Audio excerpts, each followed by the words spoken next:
بسم الله الرحمن الرحيم. هل أتاك حديث الغاشية؟ وجوه يومئذ خاشعة عاملة ناصبة تصلى نارا حامية تسقى من عين آنية ليس لهم طعام إلا من ضريع لا يسمن ولا يغني من جوع وجوه يومئذ ناعمة لسعيها راضية في جنة عالية لا تسمع فيها لاغية فيها عين جارية فيها سرر مرفوعة وأكواب موضوعة ونمارق مصفوفة وزرابي مبثوثة أفلا ينظرون إلى الإبل كيف خلقت وإلى السماء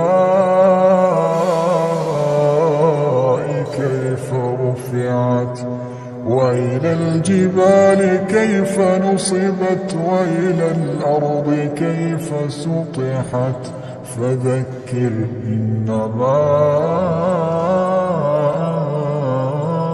أنت مذكر لست عليهم بمسيطر إلا من تولى وكفر فيعذبه الله العذاب الأكبر إن إلينا إيابهم ثم إن علينا حسابهم.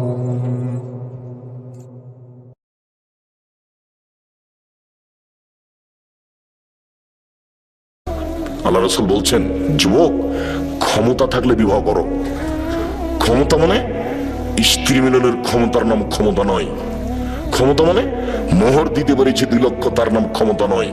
ক্ষমতা মানে স্ত্রীর জন্য বাড়ি তৈরি করেছি, পেশাব পায়খানা তৈরি করেছি, তার নাম ক্ষমতা নয়।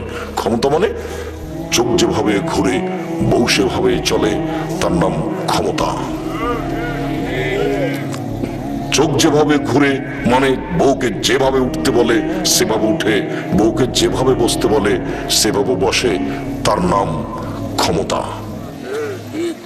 আয়েশা রাদিয়াল্লাহু তাআলা আনহা বলছেন, তার বদনামের কথা, তার খালাকে নিয়ে পেশাব পায়খানা করতে বাইরে গেছে, তো ফিরে আসার সময় তার খালা পায়ে কাপড় বেঁধে পড়ে গেছে। তখন তার খালা বলছেন, মেস্তা ধ্বংস হোক। তখন আয়েশা রাদিয়াল্লাহু বলেন, কি খালা? মেস্তা হচ্ছে বদরি সাহাবী, আপনি তার বদদুয়া করলেন কেন? কেন খালা বললেন মেস্তা ধ্বংস? ছি ছি ছি ছি খালা, এটা কথা হলো? মেস্তা হচ্ছে বদরি সাহাবী, বদরে উপস্থিত ছিলেন, বদরের যুদ্ধে। তখন খালাতে বলছে, এই খাকের মেয়ে, তুমি জানো? বগুড়ার ভাষায়, ধুর হামদা, তুই জানিস ঘটনা কি? কি খালা? মেস্তা তো তোর নামে বদনাম করেছে, তুই নাকি সাফনের মুআত্তালের সাথে জেনা করেছিস, এটা যে সবাই বলছে। মেস্তা বলে বেড়াচ্ছে, খালা এই কথা কি আল্লাহ নবী জানেন? হ্যাঁ। খালা এ কথা কি আমার আব্বা জানেন? হ্যাঁ। খালা এ কথা কি আমার আম্মা জানেন? হ্যাঁ, সবাই জানে। একটু পর আল্লাহ নবী এসেছেন বাড়িতে। তখন আল্লাহ নবীকে আয়েশা বলছেন, আমি আমার বাপের বাড়ি যেতে অনুমতি চাচ্ছি।